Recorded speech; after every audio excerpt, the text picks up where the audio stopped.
I woke up from a coma and heard my daughter-in-law's voice saying, "The moment that old woman wakes up, I'm sending her straight to a nursing home." I pretended to stay unconscious. The next day, they came to the hospital to pick me up, but by then I was already far away with my husband, my passport, and a letter that would leave them speechless. There are moments in life that change everything in a single second when the person you once were disappears and someone entirely new is born. For me, that moment came in a dim hospital room, with the steady beep of machines and the sharp smell of disinfectant clinging to my skin. My name is Karen, 68 years old, and I had been in a coma for 12 days. The doctors said I was lucky to be alive. A stroke had struck me down in the middle of my kitchen, right between the pots of beans I was cooking for Sunday lunch. My son, Richard, was the one who found me hours later, at least that's what they told me, when I regained consciousness. But waking up wasn't like in the movies. I didn't open my eyes and ask for water. It happened slowly, hazily, as if I were swimming upward from the bottom of a deep lake. At first, I heard faint voices. Then I felt the heavy weight of my own body. Finally, with what little strength I had left, I opened my eyes just enough to see light from the hallway slipping through the crack in the door. I thought I was alone until I heard that voice. It was Vanessa, my daughter-in-law, speaking softly on the phone. She stood by the window, her back turned, her bleached blonde hair looking perfectly fake under the fluorescent light. She wore the burgundy silk blouse I had given her for her birthday last year. "It's fine, sweetheart, don't worry," she said in that sweet tone she used only when she wanted something. The doctor said, "It could be any day now." "It's been 12 days already.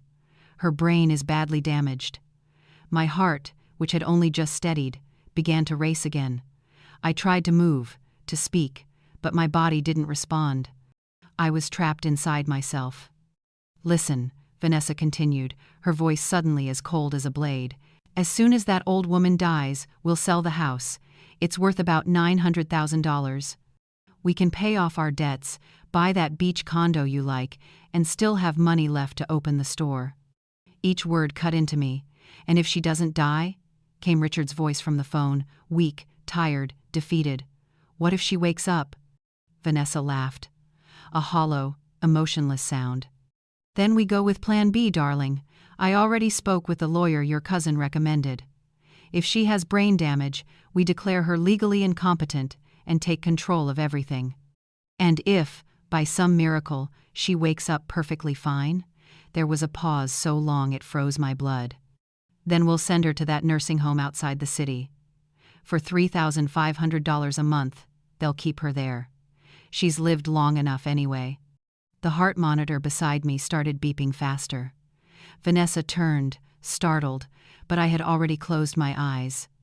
I heard the click of her heels as she came closer, felt her mint-scented breath near my face.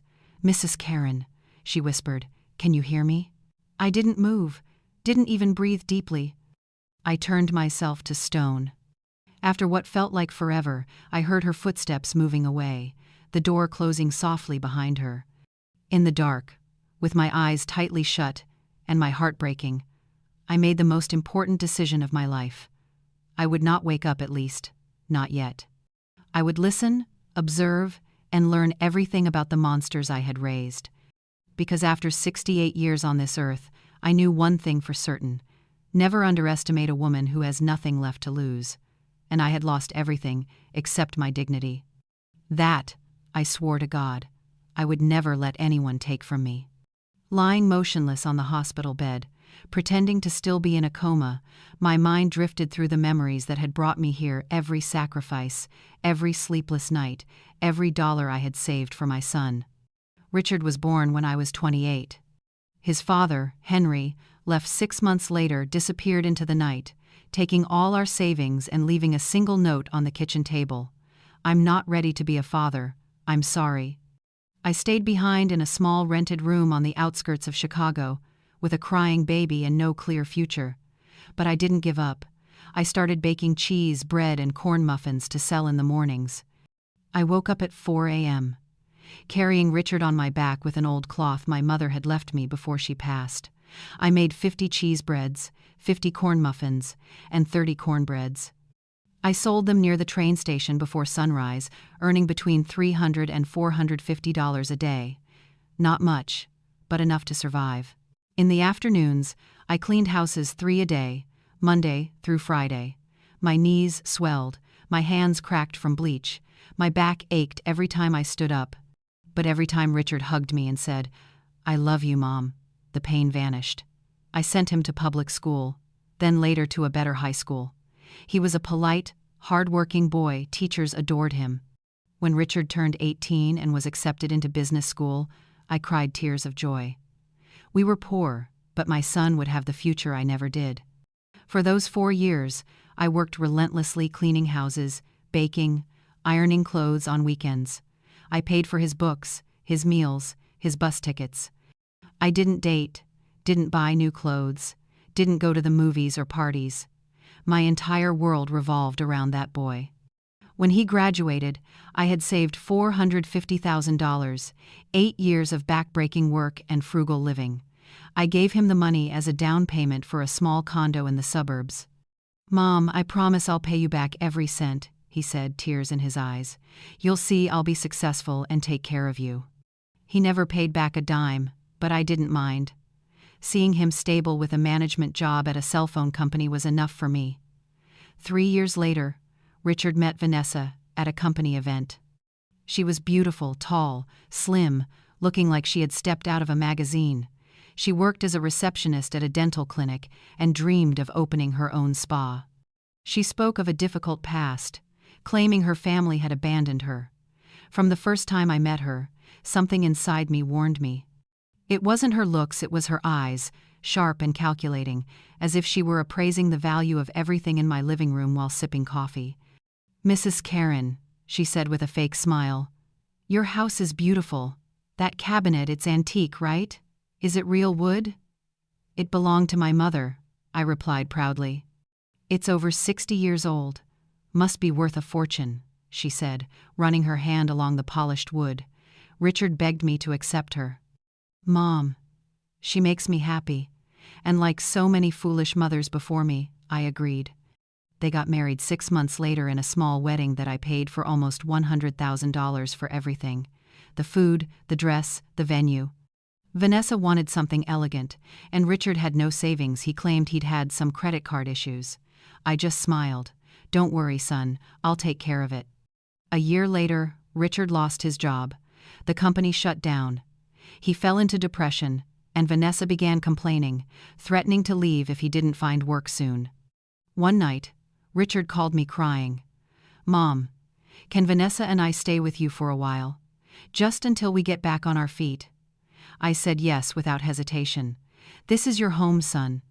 But a while turned into 3 years. 3 years of Vanessa taking over my house, changing the curtains, rearranging the furniture, digging through my drawers to store her clothes, inviting friends over, and leaving the place a mess. I cleaned without a word. Richard eventually found another job after 8 months, but never mentioned moving out. I didn't dare bring it up. I was afraid of losing him, afraid of being alone. 2 years ago, I met Ernest, the man who made me believe happiness could still exist at my age. But that's another heartbreak, because when I finally found joy, it was my own family who forced me to give it up. For the next 5 days, I lay still, pretending to be unconscious. Every second was a battle not to open my eyes and scream at those 2 traitors.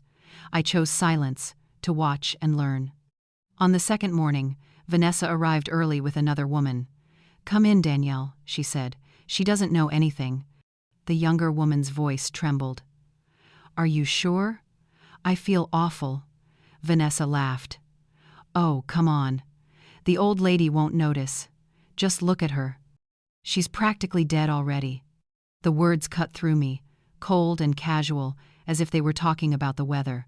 I felt the bed shake slightly. Vanessa was rummaging through the bedside drawer. Metal clinked. "See? Her purse has been here since they brought her in."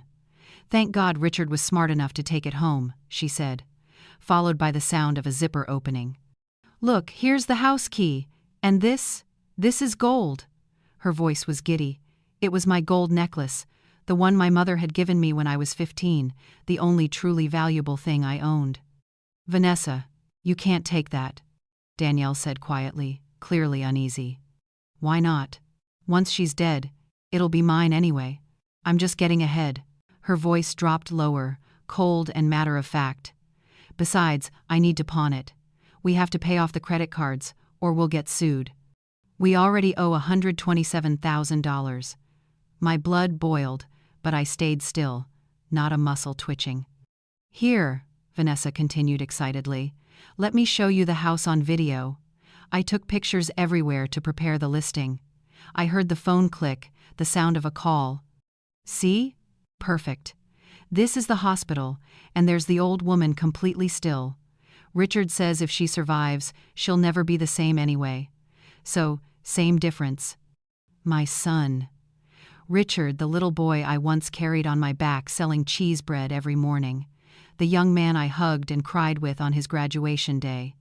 That same son now waiting for me to die, or worse, to live as a shell so he could take everything I owned." "Enough," Vanessa said. "Let's go. There's nothing else to do here.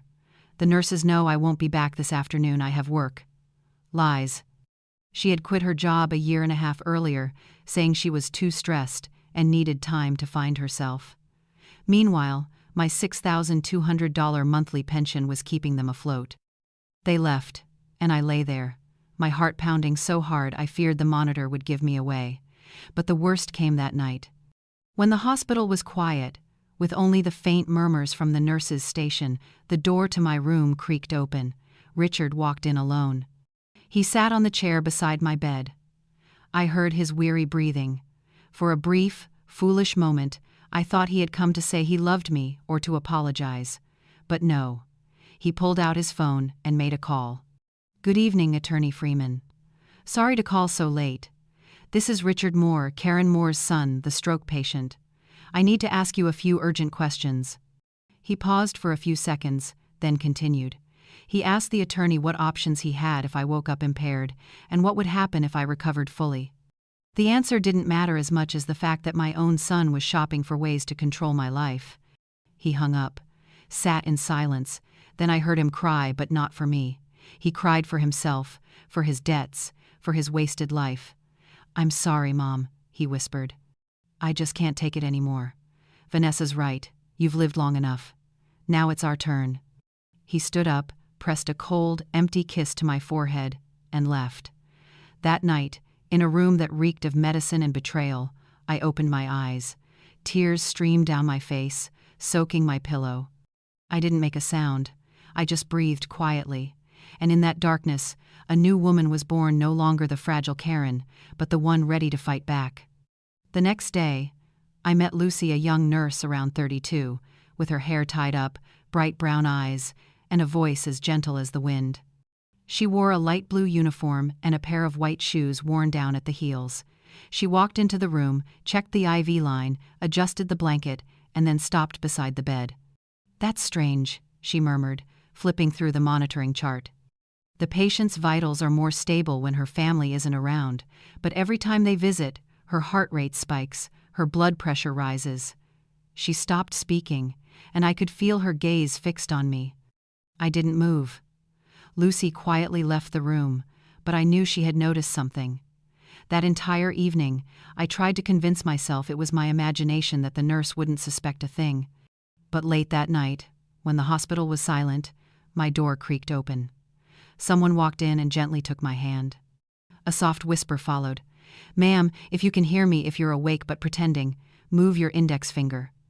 Just a little. No one's watching. Only me. I swear on my mother's name, I won't tell anyone or let you get hurt." My heart raced. It could have been a trap, but there was something in that voice I wanted to trust.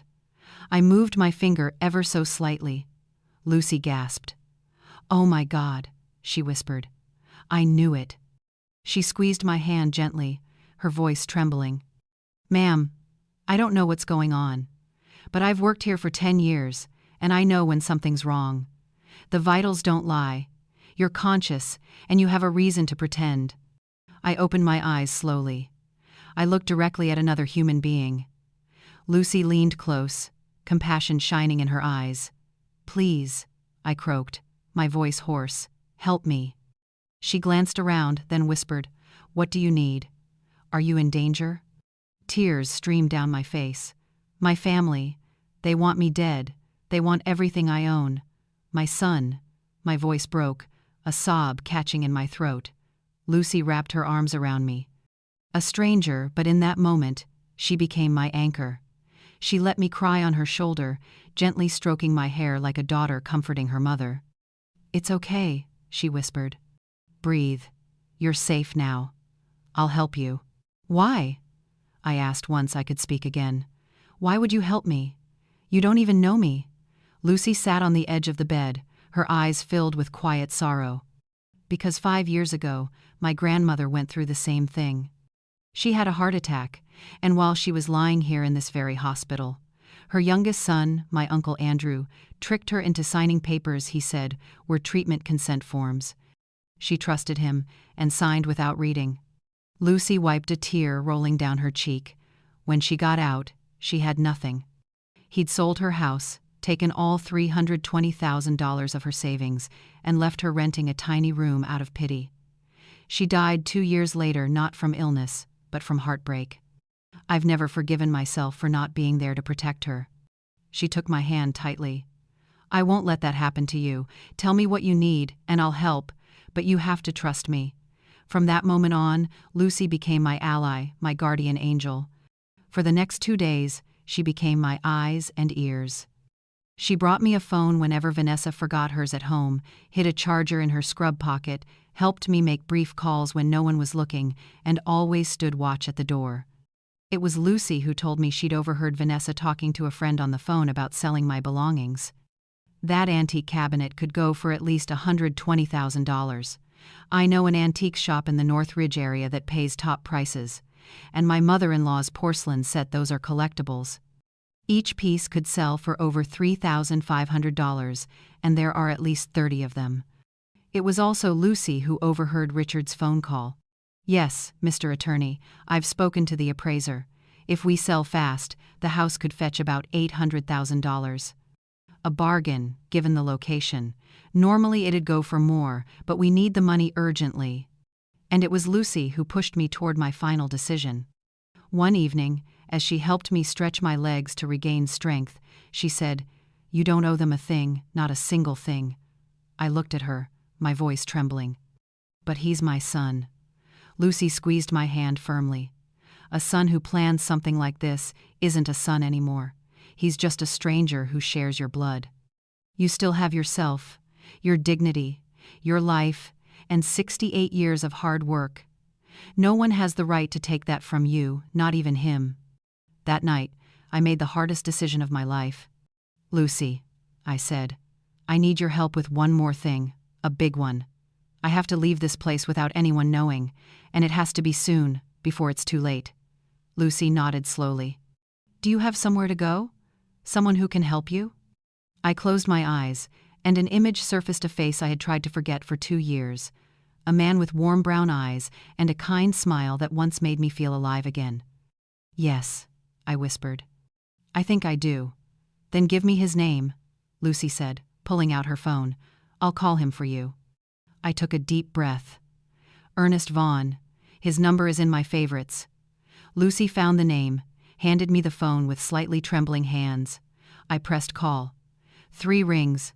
4. Then his voice. "Hello?" After 2 years of silence, 2 years of longing, 2 years of regret for choosing my son's approval over my own happiness, I whispered, "Ernest, it's me, Karen. I need you." Ernest had come into my life 2 years and 4 months earlier, in a place so ordinary no one would have guessed something extraordinary would begin there, a Saturday morning farmer's market in Charleston. I was picking bell peppers when I bumped into him. His shopping list fell to the ground, and I dropped my bag of avocados. Groceries rolled everywhere, and as we both bent down to pick them up, our hands brushed over the same pepper. "I'm so sorry," he said with a bright smile. I was walking and reading my list, wasn't watching where I was going.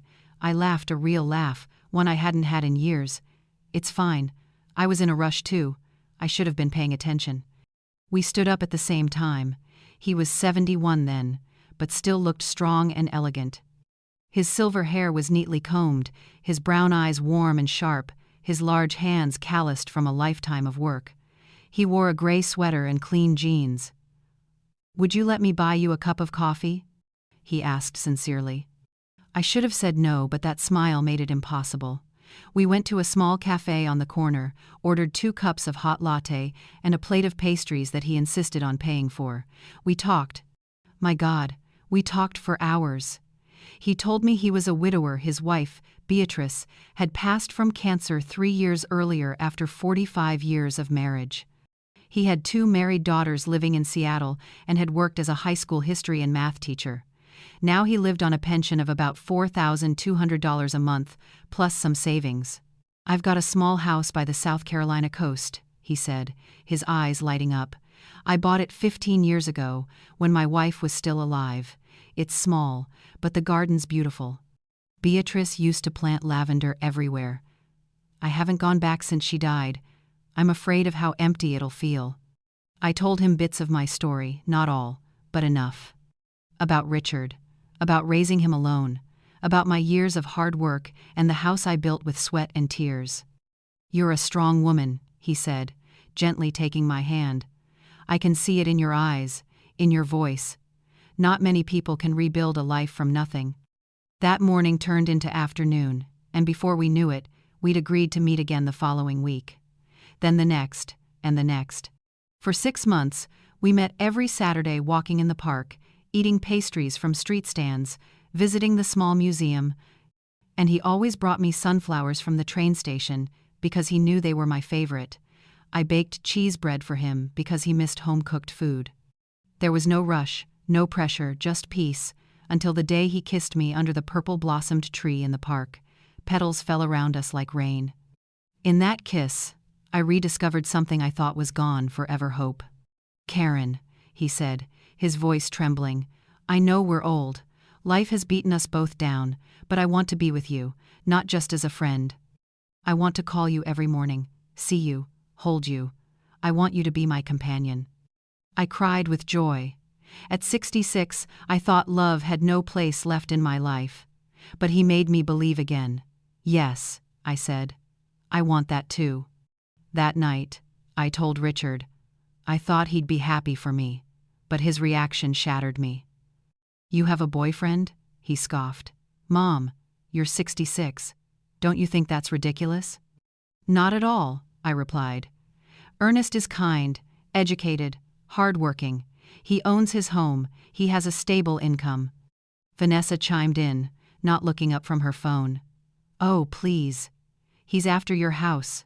Lonely old men always find widows with property to live off." "That's not true," I said, holding back anger. "He owns a house by the South Carolina coast." Richard laughed mockingly. "A beach house? Probably a shack. You're being naive. He's using you, and we want no part of it." Vanessa added coldly, "What do you think people will say? A 66-year-old woman walking around town with an old man, it's embarrassing." "I don't care what people think," I said, but Richard's tone hardened. "You should care, because they know us too. I won't let you make a fool of yourself in this house." "This is my house," I said, my voice shaking. The air grew thick. "You're right," Richard said sarcastically. "If you want to turn this place into a boarding house for lonely men, go ahead. But when he leaves, you broke, don't come crying to me." He and Vanessa stormed off, slamming the door. Before leaving, she gave me a smug look. That night, I cried myself to exhaustion. The next morning, when Ernest called to invite me to breakfast, I told him I couldn't see him again. "Why, Karen? Did I do something wrong?" "No, Ernest, it's not your fault. But my son won't accept it. I can't lose him. He's all I have." "You have me," he said, his voice breaking. I whispered, "I'm sorry." Then I hung up. For 2 years, I convinced myself I'd done the right thing, that a good mother sacrifices everything, that love at my age was a luxury. But lying in that hospital bed, hearing his voice again, I realized my biggest mistake was choosing my son's fake gratitude over my own happiness. "Karen, is it really you?" Ernest's voice trembled through the phone. God, they said you were in a coma. Are you okay? Where are you? I'm at the hospital on the south side of the city, Ernest. I need your help. I have to get out before it's too late. I'm coming right now.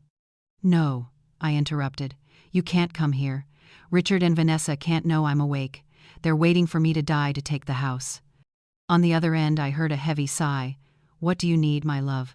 Whatever it is, I'll do it. Lucy squeezed my hand as Ernest listened through the phone. Between the three of us, a plan began to form, a plan for my second life, for my quiet revenge. The next 2 days were the most intense of my life. I kept pretending to be in a coma while Lucy and Ernest coordinated every detail like undercover agents in a movie. But before I could leave, I needed to know exactly what they were planning. I needed proof to understand the depth of their betrayal, so I could protect myself legally. On the fourth morning, Vanessa arrived earlier than usual, by 8 a.m. She was already there. With her was a man I'd never seen before. His voice was deep, polite, but sharp. I knew instantly he was the lawyer. "Come in, Mr. Freeman," Vanessa said, her tone sickly sweet. "You see, she's been lying like this for 12 days. The doctor said even if she wakes up, her brain will be severely damaged." "Did the doctors say that exactly?" the lawyer asked. "Not in those words, but everyone knows," Vanessa replied casually. "A 68-year-old woman with a stroke this bad, you know how it is." I heard the sound of papers shuffling, a chair being pulled closer to my bed. "Mrs. Vanessa," the lawyer said, "I understand your urgency, but let me be clear, if Mrs. Karen wakes up and is fully lucid, there's no legal way to take away her property rights without her consent." "But what if she has brain damage?" Vanessa asked, her voice almost hopeful. "In that case," he replied, "your husband, as her only son, can request a court declaration of mental incapacity. The process usually takes 3 to 6 months and requires continuous medical evaluation. I can expedite it, but I can't fabricate a diagnosis." "And the cost?" Vanessa asked without hesitation. $85,000 before taxes. That covers all the paperwork, court filings, and legal documentation granting your husband control over the house and bank accounts. $85,000 to buy my life. Perfect, Vanessa said. My husband will transfer the money right away, won't you, honey? That was when I realized Richard was there too, standing silently in the corner. My son, the only family I had, letting all of this unfold. "Mr. Richard, correct?" the lawyer asked. "I'll need your signature here, authorization for me to act on your behalf when the time comes." "What if my mother wakes up?" Richard asked softly, his voice trembling. "What if she recovers completely?" The silence that followed was suffocating. "Then," the lawyer said slowly, "you'll have to convince her to sign a power of attorney." "If not?" He paused. "There are other options. Some nursing homes allow families to manage an elderly patient's finances for safety reasons. Once she's admitted, control becomes much easier." "You mean putting my mother in a nursing home against her will?" Richard asked. "I didn't say that," the lawyer replied quickly. "I'm only saying I've had clients who've done so, with 2 medical evaluations stating the patient poses a danger to herself. The process becomes smoother, and I have some connections who can help." Vanessa laughed, her voice shaking with excitement. "God, this sounds like we're plotting a crime. We just want to protect family assets." "Of course," the lawyer said, "and that's exactly what we'll do. But remember absolute discretion. If neighbors or relatives notice anything suspicious, everything collapses." "There's no one," Richard said. "My mother has no siblings, her parents are long gone, and she doesn't have close friends. She's always been alone." "Lies. I used to have neighbors, a church group, friends from the weekend market, but they had isolated me from everyone over the past 3 years." "Perfect," the lawyer said. "Then there's no problem. Now, about the house sale, once ownership transfers, we can list it immediately. I already have a buyer ready to pay about $800,000 in cash and close in less than a month." "Only 800?" Vanessa asked. "Wasn't it worth closer to 900,000? Yes, but if you sell fast with no homeowner to negotiate, the price usually drops 10 to 15%, and my client is paying cash, no agents involved. How much do you get? Richard asked. My fee is 8%, about $64,000 plus the $85,000 for legal work. That leaves the two of you around $650,000 net. My house. The result of 40 years of labor, sleepless nights, cracked hands, aching knees, all reduced to a number for them to divide. What about the furniture? Vanessa asked. There's that antique cabinet worth $120,000, the porcelain collection. You can sell those yourself, the lawyer interrupted. I only handle the property, but act fast before anyone wonders where Mrs. Karen went. Just then, Lucy entered, carrying a tray of medication. Her voice was calm, professional. Excuse me, I need to check the patient's IV and replace the fluids. Please step outside for a few minutes. Of course, Vanessa said, standing. We're done anyway. We'll meet you at the cafe downstairs to sign the papers. The three of them left. The door clicked shut, and I opened my eyes. Did you record it? I whispered. Lucy pulled out her phone. The screen showed an audio file nearly 20 minutes long. Everything, she said, smiling triumphantly. Every single word. Thank God, Lucy. I choked out, tears flooding my eyes. She slipped the phone away and pretended to examine me, just in case anyone came back. Mrs. Karen, she whispered. Ernest called. Everything's ready. The private ambulance, the medical forms signed by 2 doctors confirming you're fully conscious, and a bus ticket for tomorrow morning, at 10 a.m., to his place on the South Carolina coast. He said everything's prepared to welcome you. My heart raced. And the letter? I asked. Here, Lucy said, pulling a brown envelope from her pocket. I typed it exactly as you dictated, 3 pages. I took the envelope with trembling hands. Inside was the full report, every conversation I'd overheard, the lawyer's name, the dates and times, and financial evidence, the account I'd given Richard for emergencies, now drained of $89,000 over 6 months spent on luxury restaurants, designer clothes, and a $42,000 TV hanging in their living room. The letter ended with the clause I had decided upon. The house would be transferred to a trust under my control, and upon my death, all assets would be donated to a foundation supporting elderly women in need. Richard would receive nothing. Tomorrow afternoon at 2 o'clock, I said. When they come for their usual visit, give them this letter. Not a minute sooner. I need at least 6 hours to get away. Understood, Lucy said. 2 o'clock sharp, not a minute early. That night, I stopped pretending. For the first time in 5 days, I sat up, my body sore but filled with life. I used Lucy's phone to call Ernest. Get me out of here tomorrow morning, I said firmly. I can't take it anymore. I'll be there at 6 a.m., he replied. The ambulance, the papers, everything's ready. Karen, I should never have let you go 2 years ago. This time, nothing will separate us. I promise. I hung up and lay staring at the white ceiling. In 12 hours, my life would change forever. But before I could escape, fate dealt one last blow. That night, around 10 p.m., in the quiet of the hospital corridor where life and death brushed shoulders, Richard returned. He came alone. I heard his slow, weary footsteps. The door opened, then closed softly. He sat beside my bed in silence for several minutes, his heavy, uneven breathing sounding like someone who had been crying. I kept my eyes shut, my body still, but my heart pounded so loudly I was sure he could hear it. Mom, he whispered, his voice trembling like a frightened child after a nightmare. I waited.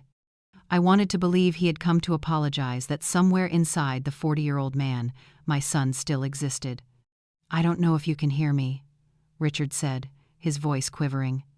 The doctor said probably not, that your brain's too damaged, but I have to say this anyway. He paused, rubbing his hands over his face.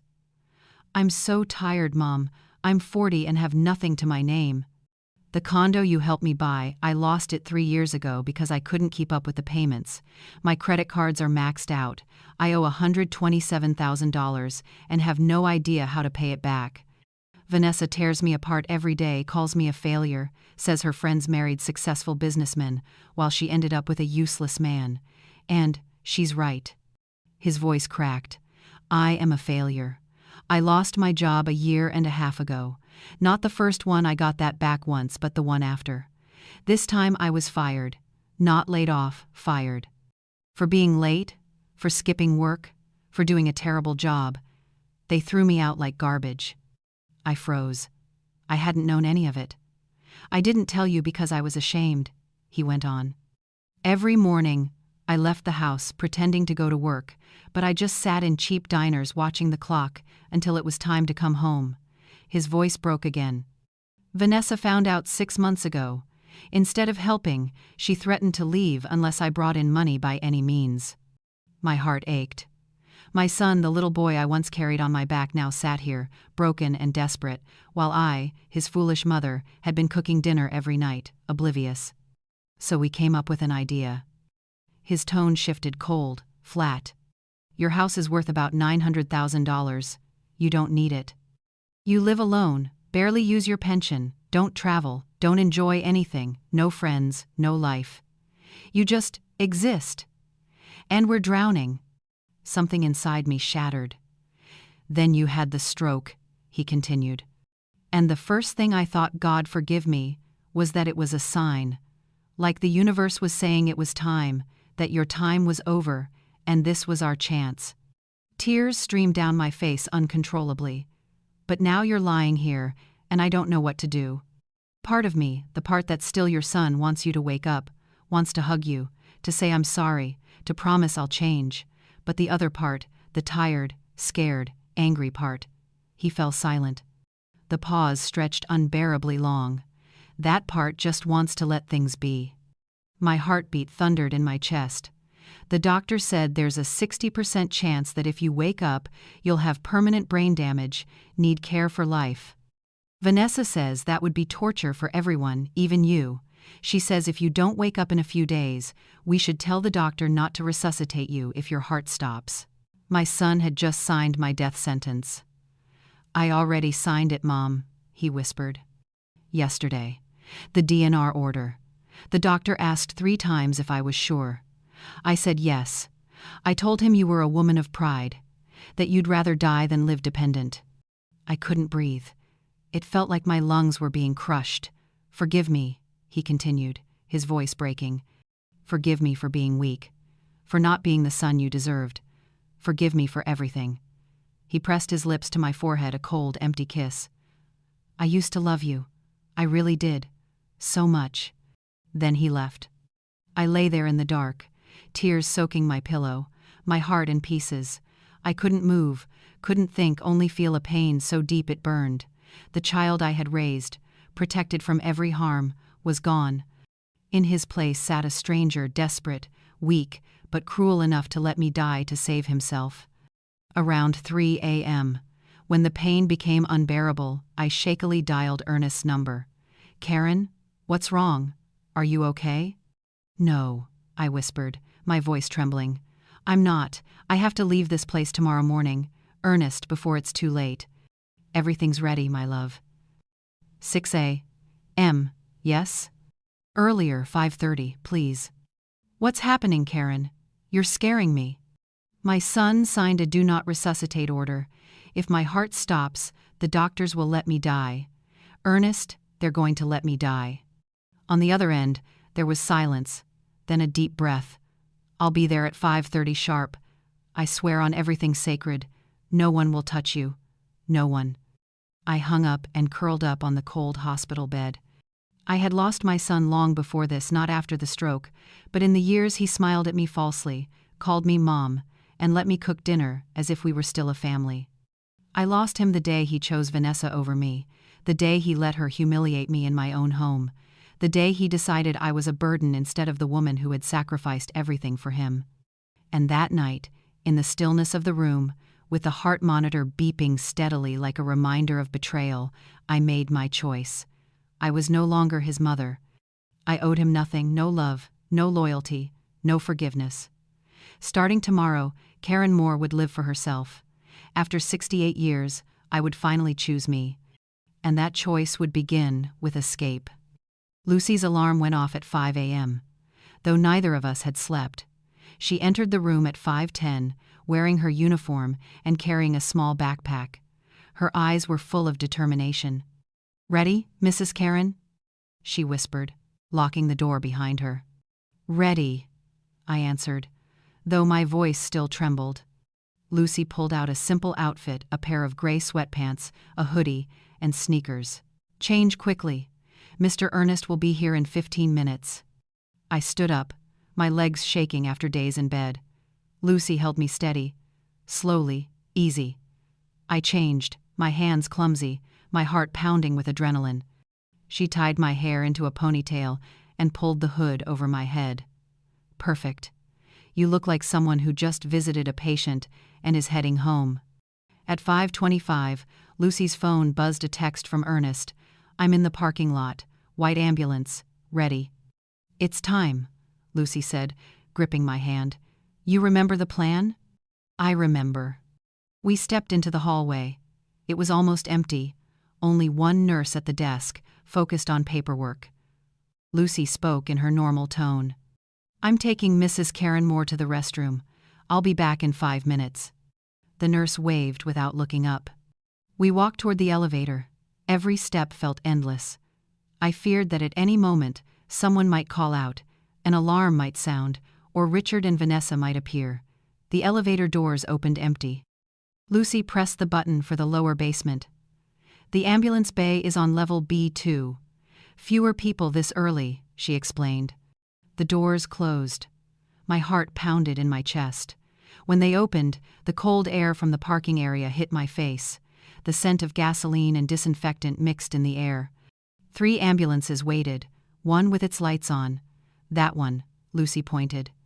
The back doors opened. Ernest stepped out, and when I saw him, tears filled my eyes. He wore a denim jacket, his silver hair neatly combed, his brown eyes glistening. "Karen," he called softly, running toward me. When he hugged me, every bit of pain, fear, and betrayal from the past days came pouring out. I cried on his shoulder, and he held me as if afraid I might disappear. Lucy stood by the window, holding a brown envelope. "Mrs. Karen Moore was discharged this morning at 5:30. Silence filled the room. "What? Discharged?" Richard's voice shook. "She was in a coma," the doctor said. "They were mistaken," Lucy interrupted. "Your mother woke up 5 days ago, completely alert and aware. She chose to keep it a secret." Vanessa stepped closer, gripping her hand tightly, her tone sharp. "That's impossible. Who approved the discharge? We're her family, no one can move her without permission. Your mother is an adult, legally competent. She doesn't need anyone's permission." Lucy handed over the envelope. "This includes her medical certificates, signed by 2 independent specialists." Richard took it, his hand trembling. Inside, along with the certificates, was something else, my letter. He began to read aloud, his voice weakening with every line. "Richard and Vanessa, if you're reading this, it means I'm gone, that I deceived you, just as you tried to deceive me. For 5 days I pretended to be unconscious so I could hear your plan to kill me. Yes, kill me, because a do not resuscitate order is simply a death sentence wrapped in pity. I heard every word, every sound, every plan. Vanessa, I heard you say that after the old woman died, you'd sell my house for $900,000 to pay debts and vacation in Florida. I heard you rummaging through drawers, checking papers, appraising furniture like merchandise at a flea market. Richard, I heard you discussing with Attorney Freeman about declaring me mentally incompetent, about the $85,000 you'd spend to steal the result of 40 years of my life. I heard you crying, not for me, but for your debt. I heard you sign the order instructing doctors to let me die if my heart stopped. I even know you're spending $89,000 in 6 months from the emergency card I gave you on fine dining, designer clothes, and a $42,000 TV. What kind of emergency was that, my son?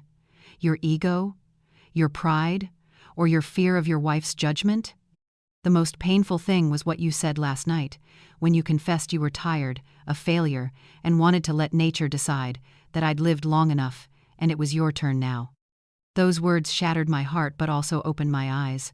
The kind son I once knew no longer exists. Maybe he disappeared when you met Vanessa, or maybe even before, I don't know. But now I know one thing for certain. You're no longer my responsibility. The Chicago house you covet will never be yours. This morning, with the notary earnest arranged, I transferred the property into an irrevocable trust. I am the sole trustee while alive. When I pass away, everything will go to the Hope Haven Foundation, a charity that supports elderly women in need. The old bank accounts are closed. I open new ones under a different name with passwords you will never know.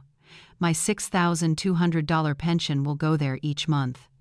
Attached are the recordings of your conversation with Attorney Freeman, the credit card statements proving fraud, the medical certificates affirming my competence, the trust documents, and a restraining order barring you from coming within 500 yards.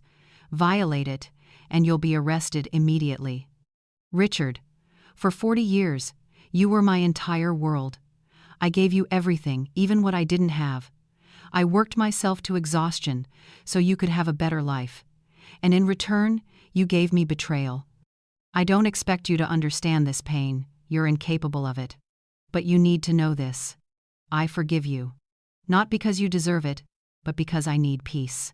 Forgiveness closes this chapter of my life. But forgiveness doesn't mean forgetting, and it certainly doesn't mean permission. From today on, you have no mother, and I have no son. We are simply two strangers who once shared blood and a name. Vanessa, I never liked you, but I always respected you as my son's wife. Now I realize my instincts were right from the start. You are cold, calculating, and skilled at controlling the weak, and you succeeded. You turned my son into someone I no longer recognize.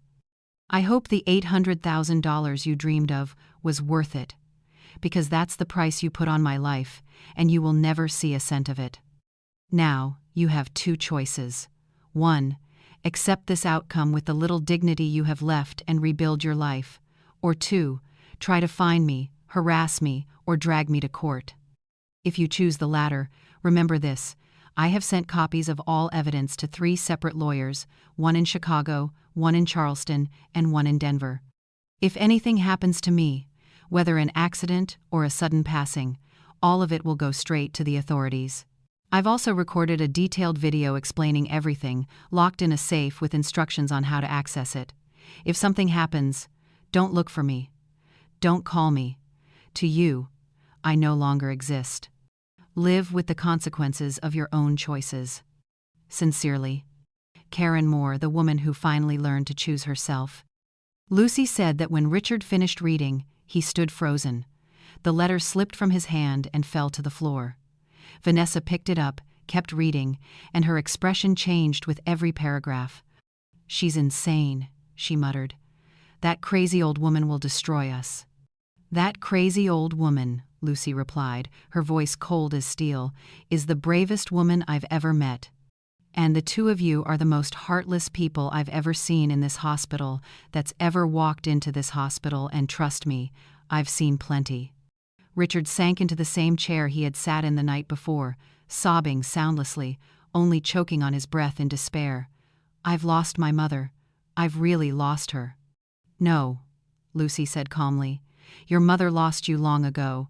She's only just realized it." Vanessa pulled out her phone and made a call. "Attorney Freeman, I need you at the hospital right now. It's urgent." Her tone shifted quickly. "You can't help us?" "Why not?" "A restraining order?" "Against who?" "Against us?" She went silent, her face turning pale. "I understand. Thank you." She hung up and looked at Richard. "The lawyer said the letter is completely legal. Your mother had every right to do it. If we try to fight back, we could be charged with property fraud and elder abuse." "So, what do we do now?" Richard asked, his voice breaking. Vanessa slipped her phone into her purse and walked toward the door. "I know what I'm doing. I'm leaving. I didn't marry you to live in poverty. I married you because you promised me a comfortable life, and now you have nothing, not even the inheritance you bragged about. Vanessa, please. No. It's over. I'm going to stay with my cousin in Dallas. As for you, deal with your own mess." She walked out, leaving Richard sitting in the empty room, surrounded by the ruins of his life.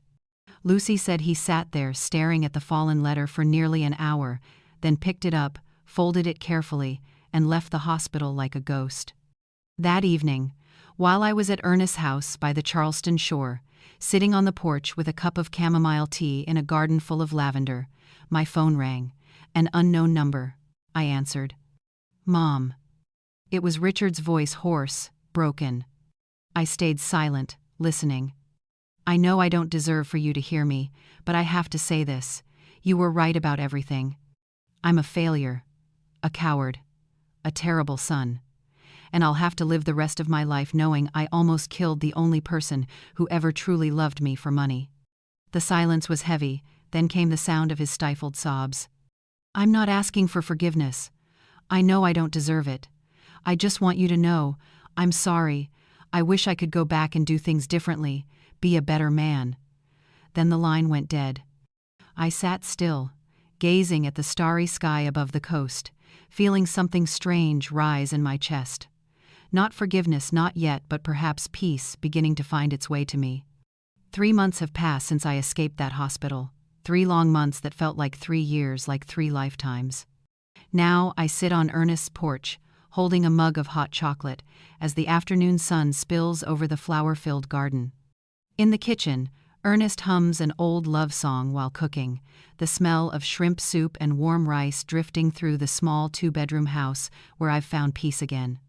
The house is painted soft beige, with red tile floors that crackle underfoot, wide windows open to the sea breeze and sunlight.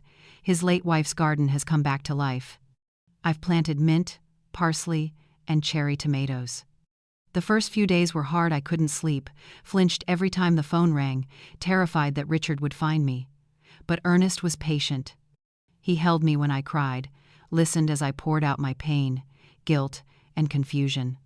He never judged, never said, "I told you so."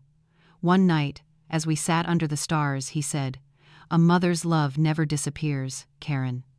You can set boundaries, you can protect yourself, but it will always exist like a scar that no longer hurts, only reminds." He was right. In the second week, Lucy called with news. Vanessa was truly gone. She'd moved to Dallas to live with her cousin and, according to rumors, was seeing a wealthy engineer. She wasted no time. Meanwhile, Richard had to leave my house. Without financial support, without Vanessa, he couldn't pay the bills. The electricity was cut off, then the water. Neighbors started complaining. Eventually, the court evicted him. He had no legal right to stay. I heard he now rents a small room in the suburbs, delivering food on a bicycle, earning less than $60 a day on the same streets he once drove his luxury car through. Lucy waited for my reaction, maybe expecting joy, but all I felt was sadness. "Are you okay?" she asked. "I'm fine.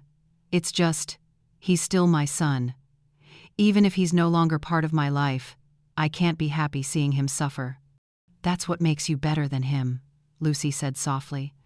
In my first month in Charleston, Ernest proposed. It was a quiet afternoon. We were watering the garden when he suddenly knelt, his knee cracked, and pulled a simple white gold ring from his pocket. "Karen Moore," he said, eyes warm, "we've lost too many years and endured enough sorrow. Let me spend whatever time we have left with you, no matter how long or short, as long as we're together." I burst into tears, happy ones. "Yes," I said. "Yes, 1,000 times yes." 2 weeks later, we had a small wedding at the Charleston courthouse. Only 2 neighbors were witnesses, Mr.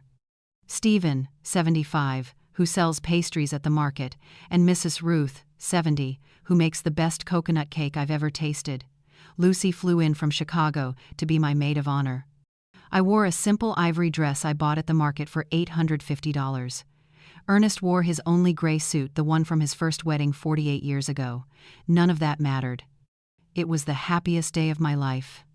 After the ceremony, we had dinner at home, shrimp soup, rice, beans, and Mrs. Ruth's coconut cake.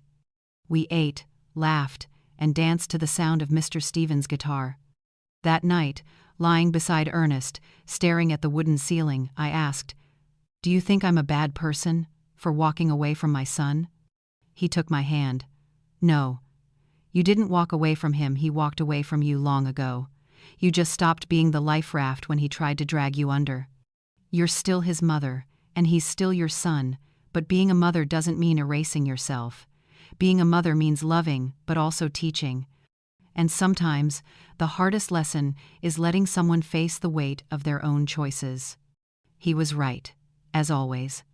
2 months later, I found a new purpose. Mrs. Ruth invited me to join a senior women's group at the community center.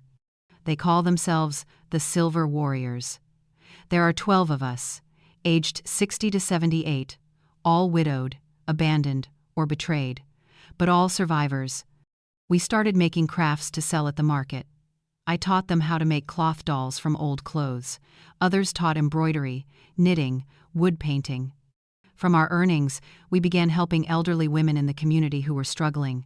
I also started teaching traditional cooking classes, first in the community kitchen, then, with the help of Mrs. Ruth's niece, who studied media, we began filming. We named the channel Karen's Kitchen. I shared recipes for corn fritters, shrimp soup, bean stew, and cheesecakes, along with the stories behind each dish, the tips my mother taught me, and memories of the years I sold cheesecakes to survive. The channel grew slowly but steadily, from 100 subscribers, then 1,000. Now we have 47,000. It's nothing compared to big channels, but to me, it's everything. Each comment warms my heart. "My grandma used to make this. Your recipe made me cry with nostalgia. Thank you for preserving tradition." In just a few months, the channel earned over $8,500 in ad revenue, enough to supplement my pension and live comfortably without depending on Ernest. 3 weeks ago, I received a message on Instagram from a young woman around 30. "Mrs. Karen, I don't know if you'll see this, but your channel saved my relationship with my grandmother. She's 72, and after my grandpa died, she fell into depression. She stopped cooking, going out, stopped living. One day I played your video, and her eyes lit up. Now every Sunday we cook your recipes together, and she laughs again. Thank you for bringing my grandmother back." I cried reading it because I finally understood something. My life didn't end the day I escaped that hospital. It began that day. Yesterday, exactly 3 months after my escape, my phone rang again. A strange number from Chicago. I answered, my heart racing. "Mom." It was Richard's voice, raspy and weak. I didn't hang up, I just listened. "I know I shouldn't be calling. I know there's a restraining order. But I have to say this. I found a real job at a warehouse. It's not much, $720 every 2 weeks, but it's honest work. I rented a small, clean room. I'm seeing a therapist at the community health center, free of charge. I'm trying to be a better person." He paused. "I'm not calling for forgiveness. I'm not asking for anything. I just want to say that what you did, no matter how painful, no matter how much it broke me, you were right. It was the only thing that forced me to hit rock bottom and wake up. I was a terrible son, a horrible man. Now I'll spend the rest of my life making amends, not to you, because I know you don't want me in your life, but to the world, by living better, doing better." My voice trembled as I replied, "I'm glad you're doing okay, Richard, truly." "Are you okay, Mom? Are you happy?" I looked around the garden covered in bougainvillea, the cozy house, and Ernest in the kitchen preparing dinner. My new life, peaceful and whole. "Yes, son, I'm happy. For the first time in many years, I'm truly happy." I heard his quiet sigh. "I'm glad. You deserve that, Mom." He hesitated, then asked, "Do you think that maybe, someday, far from now, we could talk again? Not like before, I know that's gone, but like 2 adults who respect each other." I thought for a moment. "Maybe, Richard, one day when we've both healed, when you've proven not with words but with actions that you've truly changed. Then, perhaps, we can share a cup of coffee and talk like 2 grown people." "Thank you, Mom. That's more than I deserve." "Take care of yourself, son." You too. And I love you, even if I no longer have the right to say it. I set the phone down and looked at it for a long time. Ernest came out to the porch, sat beside me, and pulled me into his arms. You okay? I'm okay, I said. And it was the truth. I had finally understood the most important thing. Forgiveness doesn't mean forgetting, and it doesn't mean letting someone hurt you again. Forgiveness means releasing the burden, letting go of the poison called resentment. It means choosing peace over revenge. Maybe someday, a year or two from now, I'll see Richard again. Maybe we'll share that cup of coffee, talk like two ordinary people with respect and clear boundaries. Or maybe we won't. Maybe it'll just be an occasional phone call, a few distant but honest words. Either way, it's fine, because I no longer live under the illusion that my son can complete me. I no longer define myself by the role of a self-sacrificing mother. I no longer measure my worth by how much I give until there's nothing left. Now I live for myself, for Ernest, for the friends in the Silver Warriors, for the thousands who watch my videos and find in them a bit of the warmth of home. I'm 68 years old, and I've finally learned the greatest lesson of my life. It's never too late to start over. It's never too late to choose yourself. It's never too late to say enough and build the life you deserve. Last night, while we were having dinner on the porch under a sky full of stars, Ernest held my hand and said, "Do you know what the most beautiful thing is, Karen? That we both once thought our lives were over, that all the good things had already passed. But it turns out, the best part is only beginning." He was right. This morning, I woke to sunlight streaming through the window, birds singing, and the smell of coffee brewing.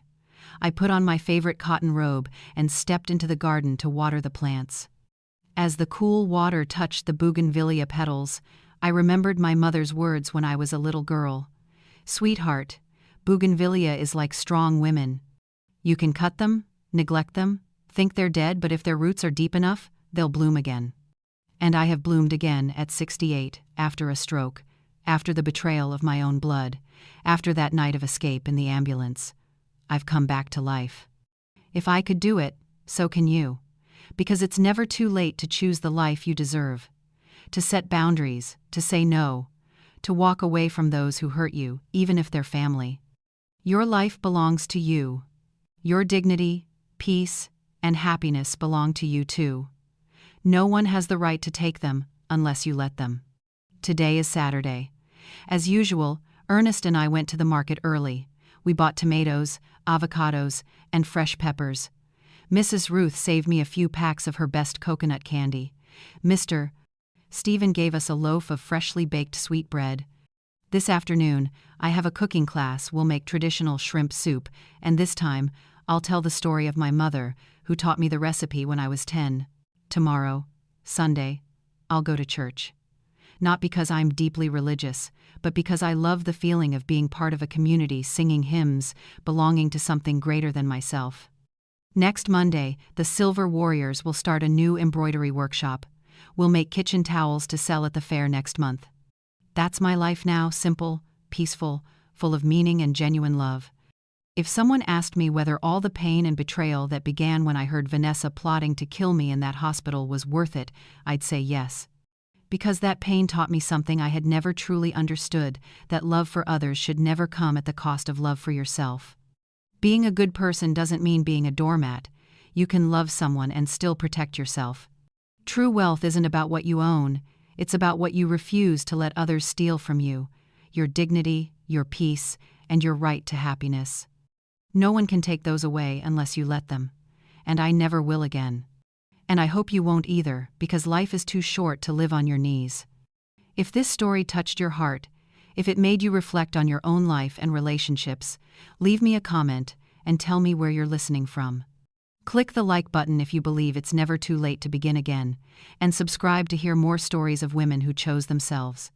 Because we all deserve to bloom no matter our age or our past. Every one of us deserves our own spring.